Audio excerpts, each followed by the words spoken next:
Qu'est-ce qu'on doit faire en période de confinement? Est-ce qu'on doit sortir plus de titres? Est-ce qu'on doit maintenir les sorties qui étaient prévues? Ou au contraire, est-ce qu'on doit attendre que ça passe pour ensuite engager des sorties singles ou albums? Bonjour à tous, bienvenue dans cette vidéo. Je m'appelle Tariq, je suis producteur, éditeur et artiste à succès, plusieurs fois certifié disque d'or et de platine. Et aujourd'hui, j'aide des artistes et des producteurs indépendants à vivre de leur musique. Avant toute chose, je vous invite à prendre 2 petites secondes pour cliquer sur le bouton s'abonner et rejoindre des dizaines de milliers d'artistes et de producteurs indépendants sur cette même chaîne YouTube. Ça récompense mon travail et ça me stimule à vous balancer du contenu de qualité qui vous aide à vous développer dans votre carrière. Ceci étant dit, la question du confinement et de ce qu'on doit faire en termes de sortie, est-ce qu'on doit les retarder, les avancer, les faire, ne pas les faire, on va y répondre en 2 temps. En fait, ça va dépendre de votre cas de figure. Premier point, est-ce que vous êtes un artiste qui a une fanbase ou est-ce que vous êtes un artiste en développement et en recherche de fanbase? Parce que quand vous avez déjà une fanbase qui est acquise, quand vous êtes déjà un artiste majeur ou même mid-gamme, qui a déjà un certain nombre d'abonnés sur l'ensemble de ses réseaux sociaux, qui a déjà une fanbase conséquente et qui a déjà une certaine notoriété, je vous conseille de balancer du son à foison pendant toute cette phase de confinement. Pourquoi? Parce qu'on a observé des phénomènes intéressants. Le premier point, c'est que même si on a observé une baisse des scores de streaming sur Spotify de moins 15 à moins 20%, sur le mainstream, c'est-à-dire sur les sons entre guillemets grand public, on a observé que toutes les musiques de niche avait augmenté entre 10 et 20% en termes d'écoute sur les flux streaming. Donc si jamais vous faites de la musique classique, c'est le moment d'envoyer du lourd, plus 20% sur les plateformes pour la musique classique. Si jamais vous faites des musiques de niche type jazz, type pourquoi pas électro dans un style bien particulier, etc., eh bien c'est pareil, les musiques de niche vont être d'autant plus sollicitées à l'heure actuelle parce que les gens ont du temps chez eux et parce que c'est des musiques qui s'adressent à un public averti. C'est-à-dire qu'il y a des gens qui ont des vraies oreilles, qui ne se contentent pas de se dire « Ah bah ça passe à la radio, c'est pas mal, tiens je vais le mettre sur ma playlist Spotify et je vais l'écouter ». Comme vous vous adressez à des gens qui ont le temps d'aller écouter votre musique, d'aller découvrir votre musique, etc., c'est le moment d'envoyer du lourd. Et quand vous avez déjà une notoriété, c'est encore plus le moment d'accélérer les sorties parce que les gens sont là, ils sont disponibles et ils sont disposés à vous écouter. Ils passent donc beaucoup plus de temps à la recherche de distraction, à la recherche de divertissement que quand ils sont happés dans leur quotidien. Et puis en plus de ça, il y a des gens qui se sentent mal, qui stressent, qui sont seuls, qui sont pas bien, qui se sont remis au sport d'ailleurs parce qu'ils profitent du confinement et du temps libre pour en refaire à la maison. Et tout ça est propice à la consommation de musique at home, donc à domicile. Donc, et pour ça, le confinement est très positif. Alors bien sûr, uniquement sur le cadre musical, hein, je ne parle pas des dommages qui ont été causés sur les vies humaines, sur l'économie, sur la sphère géopolitique, mais sur le plan en tout cas musical, ça peut être une bonne chose pour les artistes, encore une fois, soit qui ont une notoriété, soit qui sont des artistes dans des styles de niche, dans des musiques de niche qui s'adressent à un public bien particulier. À côté de ça, si vous êtes un artiste en développement, qui n'a pas spécialement de fanbase, qui n'a pas spécialement de levier entre guillemets de diffusion, de canaux de diffusion pour aller chercher des écoutes, des auditeurs, etc., vous avez 2 options. Soit vous n'avez pas les moyens d'investir dans la publicité et auquel cas je vous conseille d'attendre. Je vous conseille d'attendre que le confinement passe parce que vous risquez de passer à la trappe entre tous les artistes majeurs qui vont en profiter pour sortir des choses et tous les artistes de niche qui vont s'accaparer également une partie du public.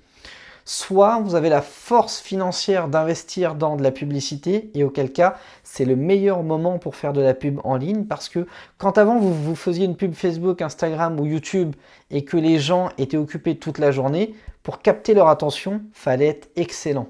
Aujourd'hui, les gens n'ont rien à faire. Du coup, ils sont sur leurs réseaux sociaux ou alors ils s'occupent de leurs gosses et de temps en temps, ils checkent le téléphone sur les réseaux sociaux. Ils passent beaucoup plus de temps sur Facebook, Instagram, TikTok, Snapchat et compagnie que quand ils sont 8 heures au travail et 8 heures à dormir et le reste du temps dispatché entre la vie de famille, le sport, les loisirs et vous écouter. Ils ont beaucoup plus de temps pour vous, du coup ils sont beaucoup plus susceptibles de cliquer sur vos pubs, de cliquer sur vos liens et de vous découvrir. Donc là il y a vraiment deux écoles là-dessus. Après, il y a un troisième point, troisième élément de réponse, ça va être sur la partie vente physique. Alors là, évidemment, la question ne se pose pas, puisque tous les magasins sont fermés en période de confinement, vous ne pouvez pas faire des ventes physiques, même en vente dématérialisée, c'est pas conseillé en tout cas, on voit que ça ne marche pas et que c'est voué à ne pas fonctionner. En revanche, si jamais vous aviez une sortie d'album qui était prévue en cette période de confinement ou qui est prévu à la sortie du confinement, faites très attention parce qu'il y a de grandes chances pour que les flux de distribution soient complètement saturés. Imaginez qu'il y ait eu peut-être 70 sorties d'albums là en l'espace des 1 à 2 mois de confinement. Tout le monde reporte à la reprise et puis peut-être que fin mai, il y a 70 sorties d'albums qui n'étaient pas prévues qui vont arriver, plus les 20 ou 30 autres qui étaient prévus qui sont là. Ça fait 100 sorties quand on en attendait que 20 ou 30. Ça va complètement saturer les centrales d'achat des magasins de revente entre guillemets aux particuliers. Et puis sur le plan digital, c'est pareil, ça va complètement saturer le flux à l'entrée sur toutes les plateformes digitales. On a déjà des délais d'attente qui peuvent être plus ou moins longs en fonction des plateformes. Mais là, si en plus ils sont saturés, ça va être bordélique. Donc ça peut être intéressant de revoir sa stratégie de sortie, pourquoi pas de la retarder, pourquoi pas de la segmenter. Je ne sais pas spécialement, là encore une fois ça va dépendre des cas des uns et des autres, de votre niveau de visibilité, de la qualité du projet, de l'optimisation commerciale qui est possible dessus. Est-ce qu'il y a des featuring, est-ce qu'il y a des gros budgets, est-ce qu'il y a des partenariats, etc. etc. Mais je vous invite à la prudence, faites vraiment très attention à ce que vous faites parce que dans l'industrie du disque, les flux d'argent arrivent avec 6 mois, 1 an et demi de retard. Donc on ne ressent pas aujourd'hui la crise du disque. On a même vu un rapport, la crise du Covid sur le disque. On a même vu un rapport d'Universal Music qui explique que son bilan est positif et qu'il est même en croissance sur le premier trimestre 2020. Donc c'est quand même assez bizarre, mais on sait qu'on va en ressentir l'impact dans les mois à venir. Donc peut-être que ça peut être intéressant de revoir sa stratégie de sortie en prenant en compte tout ça et en définissant un rétro-planning d'action qui soit beaucoup plus adapté à cette situation de sortie de confinement, mais en gardant en tête qu'on n'est pas en sortie de crise pour autant. Parce que maintenant qu'on a affronté la crise sanitaire, on s'apprête à affronter une crise économique et géopolitique. Et on ne sait pas du tout dans quoi on met les pieds. Et dernier point avant de vous laisser, j'ai une petite astuce à vous partager pour tous ceux qui prévoiraient des sorties pour après le confinement, en juin, en juillet, en août ou en septembre. Un truc que vous pouvez mettre en place, c'est la pré-sauvegarde. Je ne sais pas si vous savez ce que c'est, mais la pré-sauvegarde, ça va vous permettre de faire une sortie digitale avec une date de sortie définie à l'avance et de générer un lien. Alors moi, je suis en distrib chez Believe, donc notre truc à nous s'appelle Backlink.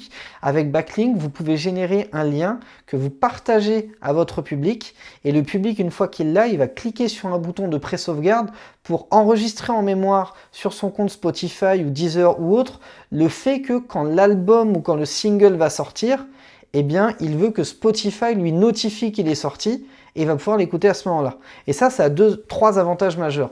Le premier, c'est que, bien sûr, ça va vous permettre d'enregistrer un flux de fans en attente de votre single ou de votre album pour le jour de la sortie. Donc naturellement, quand ça sort, il y aura beaucoup plus d'écoute que si vous n'aviez pas fait ce travail-là en amont. Deuxième gros avantage, c'est que ça en renvoie un message ultra positif à Spotify par exemple, et du coup ça va vous permettre d'intégrer beaucoup plus facilement toutes les playlists algorithmiques, donc tout ce qui va être sortie du jour, sortie du week-end, découverte de la semaine, etc., qui sont des playlists générées automatiquement par l'algorithme de Spotify. Vous allez naturellement vous retrouver dedans. Et le troisième gros avantage, c'est le retargeting. Quand vous êtes capable d'enregistrer un certain nombre de visites sur votre page backlink que vous avez installé un pixel Facebook ou Google, et bien quand vous allez créer des campagnes de retargeting, vous allez pouvoir recibler très facilement tous ces fans qui ont déjà été atteints, qui sont passés sur votre page. Si le dernier élément que je viens d'évoquer vous paraît très flou, le retargeting rapidement, c'est l'art de cibler des fans qui sont déjà venus vous montrer de l'intérêt. Et tout ça, on en parle en détail dans la formation producteur, éditeur et artiste à succès. Donc voilà pour la réponse à cette question sur le confinement, quoi faire, est-ce qu'on doit sortir ou pas sortir de la musique. Je pense que j'ai essayé de couvrir à peu près tous les spectres, j'ai donné des éléments de réponse à peu près tout le monde. Si jamais ce n'est pas le cas pour vous, dans votre cas à vous, n'hésitez pas à me mettre en commentaire la situation dans laquelle vous vous trouvez et je vous proposerai une réponse adaptée et personnalisée. Merci d'avoir été attentif à cette vidéo. Avant de vous laisser, bien sûr, je vous rappelle que mon livre « Le secret pour vivre de sa musique » est disponible pour le prix de 27 €, livraison incluse gratuitement partout dans le monde, que vous soyez en Asie, en Amérique, en Océanie, en Afrique, en Europe, on livre absolument partout. 27 €, livraison incluse, mon livre « Le secret pour vivre de sa musique ». Il contient absolument toutes les informations dont vous avez besoin pour bien évoluer dans cette industrie. Il comprend également beaucoup d'astuces, beaucoup de bonus que j'ai partagés. Donc il y a un lien privé dans chaque exemplaire qui vous amène à une interface en ligne avec des bonus sous forme de contenu vidéo, certaines bases de contact, des formations même. Il y a même une formation de plus d'1 heure sur le storytelling pour les artistes. Enfin, c'est vraiment un livre qui ne vaut pas du tout le prix que vous allez payer pour l'acquérir. Et croyez-moi sur parole, 27 €, livraison incluse, c'est donné pour acquérir tout ce qu'il y a dans ce bouquin. Encore une fois, merci pour votre attention. Likez cette vidéo si jamais ça vous a plu. Partagez-la à un maximum de monde que ça pourrait intéresser. Abonnez-vous à la chaîne YouTube Producteur à Succès et activez la cloche de notification pour recevoir toutes mes prochaines vidéos en avant-première. Et si jamais ce n'est pas encore fait, je vous rappelle simplement qu'on a créé un groupe sur Telegram et dans ce groupe, je partage au quotidien mon humeur du moment, des conseils, des partages d'informations, des stats, enfin énormément d'informations pour mieux comprendre l'industrie du disque, pour être capable d'anticiper les prochains cycles, pour mieux comprendre également l'industrie des médias, radio, club, chaîne de télé et playlist streaming. C'est un groupe qui est totalement gratuit, vous avez un lien dans la description. Vous cliquez sur le lien, vous téléchargez l'application qui est complètement gratuite sur l'App Store ou sur Android ou même sur ordinateur et vous allez pouvoir rejoindre des centaines, milliers d'abonnés, je ne sais même plus combien on est sur le groupe, pour recevoir mes conseils gratuitement au quotidien. Voilà, je vous ai tout dit, ça fait beaucoup d'informations, je vous laisse digérer tout ça, déchirer tout et je vous dis ciao ciao.